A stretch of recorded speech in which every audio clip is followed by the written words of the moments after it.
The North East Shadow Monetary Policy Committee has voted by 8 members to 1 to maintain the current interest rate ahead of the Bank of England's own MPC announcement on Thursday. However, there were indications that the case for a rise in the rate may gain support in coming months from the committee, which is a partnership between the North East Chamber of Commerce and the Northern Echo. We talked about what is holding back growth at the moment, and one of the major problems is confidence. People seem to have got used to either trading at current levels or trading down to protect their businesses. And investment decisions possibly are about taking money out of the business to go into pension funds and things like that rather than in the business. So at the moment what we need is a huge injection of confidence. What we need is some leadership. Interest rates have been at 0.5% now for around about 3 or 4 years.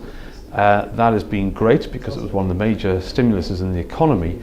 But with the change in governor for the Bank of England, which is due to take place next year, there has to be a different approach, I think, towards base rate. In other words, people need to start talking up the British economy, what we can do, and also saying that in actual fact interest rates won't stay this level forever.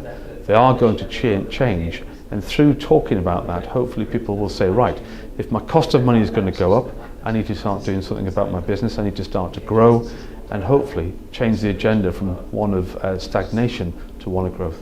We've had a good savings market. Interest rates have fallen from what was round about for Best Buy savings instant access 3% at the beginning of the year to nearer 2.5% over the past couple of months. And what that's meant is there's been a correction going on basically. People have been moving interest rates down as funds become more readily available. And I think where we're heading towards now is that we've got roughly 2 to 2.5% for instant access money. That sits against a base rate of 0.5%, which is still a good multiplier. The downside, of course, is that savers are still suffering on the back of inflation that's running ahead of target and sitting somewhere between 3 and 3.5%. So at the end, we did all agree to hold rates at 0.5%.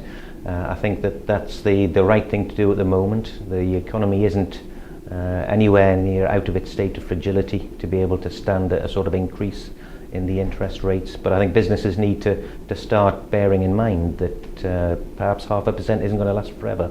And what will they do if interest rates do go up, and start to plan accordingly. And perhaps we might see some positivity coming out of those thoughts.